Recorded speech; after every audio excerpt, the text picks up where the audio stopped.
Louis, vandag se vraag is, kan 'n mens regtig herstel van emosionele trauma? Nou, ek dink kom ons definieer net gou wat is emosionele trauma? Ja, emosionele trauma per definisie is iets wat slegs wat gebeur het met jou, maar jou ervaring en jou verwerking daarvan is so erg dat dit jou verkrippel op 'n manier. Of hoe jy dink of hoe jy voel of hoe jy optree, meestal 'n kombinasie van alles. Dink byvoorbeeld aan die bekende posttraumatiese stres, wat mense verlam, byvoorbeeld. Dit is 'n goeie voorbeeld.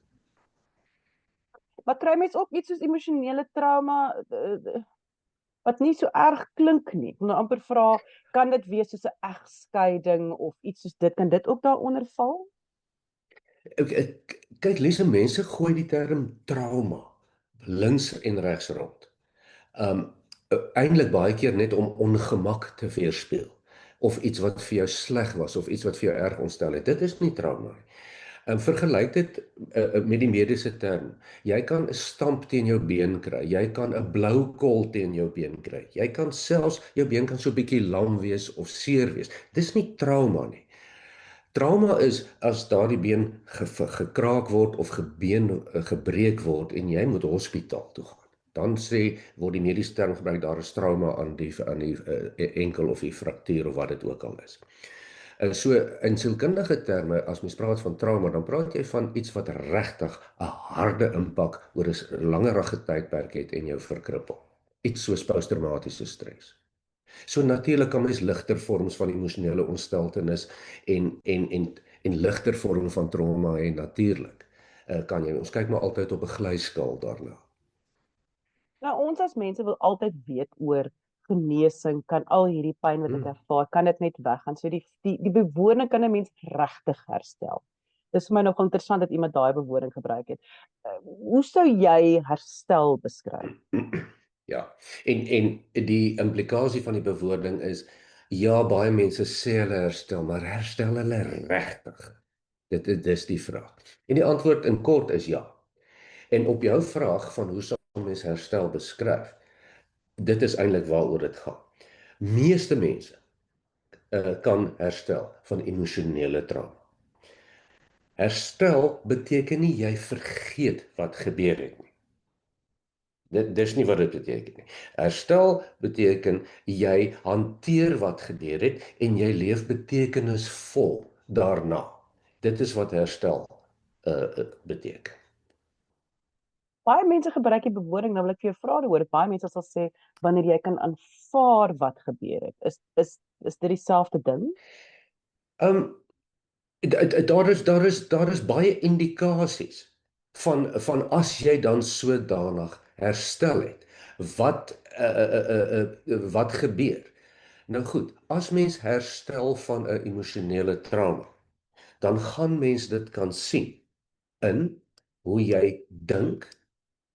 Met ander woorde, deel daarvan sal wees om betekenis daarvan te hê, en dis wat onder andere deel van die navorsing wys, as jy kan 'n betekenis daaraan kry. Hoe jy dink, hoe jy voel, met ander woorde, as jy dink aan die trauma, dan kom daar nie meer hierdie gevoelens op nie. Jy word nie meer gesneller nie. En hoe jy optree, ten spyte daarvan dat dit gebeur het, gaan jy nog steeds werk toe en jy het nog steeds betekenisvolle verhoudinge. Dan het jy herstel. En meeste mense herstel van emosionele trauma. Meeste mense herstel net natuurlik. En dit is wat al die navorsing wys. Byvoorbeeld posttraumatiese stres. Die meeste mense herstel van self daarvan. Dit hou nie net altyd aan nie. 50 tot 70% mense herstel eenvoudig van sielkundige emosionele trauma, en dit het maar te doen met draagkrag, né? Veerkragtigheid. Baie mense het baie veerkragtigheid. In maande gaan mense gewoonlik terug na 'n basislyn funksionering. Natuurlik is dit nie vir almal die geval nie. Natuurlik is dit nie vir almal nie. En een van die redes hoekom dit is ook omdat ons brein en ons outomatiese senuweestelsels rekalibreer. Ons praat van neuroplastisiteit. As jy seer gekry het op jou sentrale senuweestelsel, die skokreaksie, die veg of vlug, alles wat daarmee gepaard gaan as gevolg van emosionele trauma, dit kan weer herstel. Want jou sentrale senuweestelsel, jou brein is aanpasbaar. Dit is regtig so.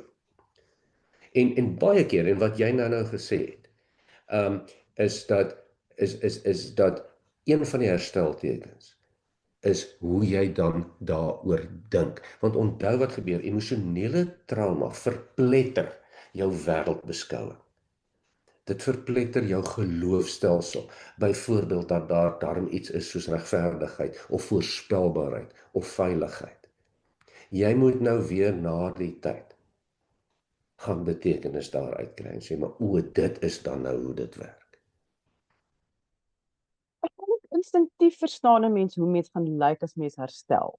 Maar ek is nie altyd seker mense verstaan eintlik hoe dit lyk as jy nie herstel nie. Dat hulle nie altyd verstaan dat eintlik is jy nou hier in 'n donker kol, maar jy is nie altyd bewus daarvan nie. Kan ons bietjie net gesels oor hoe lyk dit as jy wel vasgevang is in die emosionele trauma?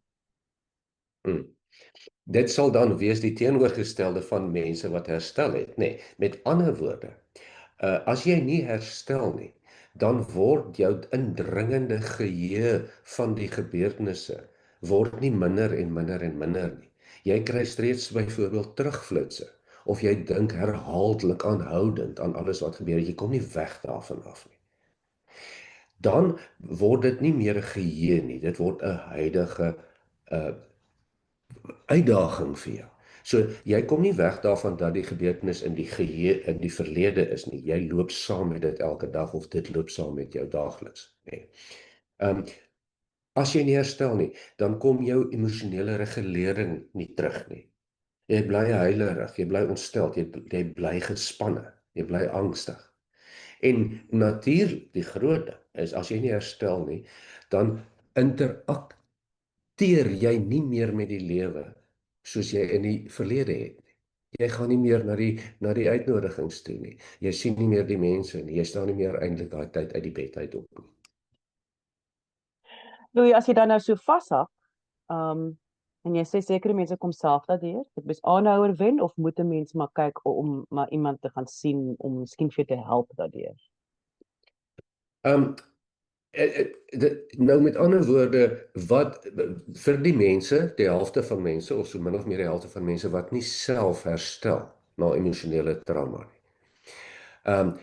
Een van die sterkste voorspeller vir die herstel van emosionele trauma is sosiale ondersteuning, persoonlike ondersteuning.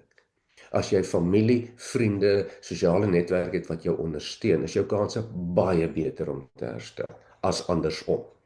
En natuurlik is baie van jou terapiemaniere, jou psigoterapie-maniere is baie effektief.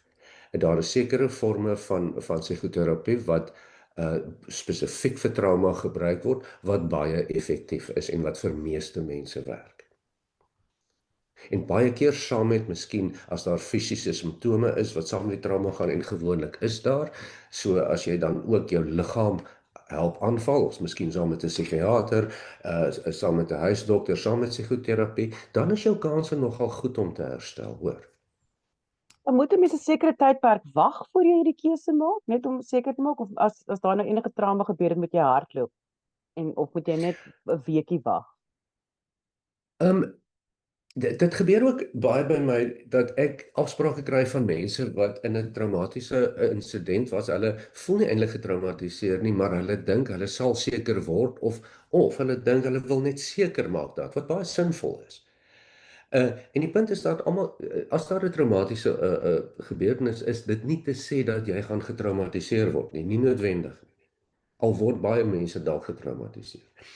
Vir die meeste mense sal jy die effekte omtrent onmiddellik voel binne die eerste dae. Dit gebeur dat mense 'n verlengde instel van simptome kry, dat daar maande kan verbygaan en dat mense se simptome dan ontwikkel. Dit is baie raar, maar dit gebeur. Vir die meeste mense sal jy binne dae agterkom. Jy kry nie geslaap nie, jy kry terugflitsse, jy's gespanne, jy voel of jy op die lys is, jy is regtig gespanne en sweterig. Jy sal dit dadelik agterkom. So as daar 'n as jy 'n traumatiese gebeurtenis was, en so 3 dae, 4 dae na die tyd pla dit jou glad nie. Jy weet, hou dan dop totdat jou begin pla. Maar dit kan ook wees dat dit jou glad nie kan skade doen, net om seker te maak. Jy dink dalk jy het nie simptome nie, maar dalk het jy en jy kan dit dalk net uitkyk. Indien jy enige vrae het, kan jy e-pos stuur na lise@wieisek.co.za. Ek sal ook leesstof hierby sit van Wieisek se webwerf oor soos posttraumatiese stres. Ek sê baie dankie aan Dr. Louis Averbag. Hy is 'n kliniese sielkundige op Stellenbosch en sy besonderhede is by hierdie gesprek. So gaan kyk vir is daar as jy hom wil kontak. Dankie dat jy gekyk het. Deel met ander. Mens weet nooit wie het nodig om hierdie te sien nie en die heel belangrikste, kyk mooi na jouself.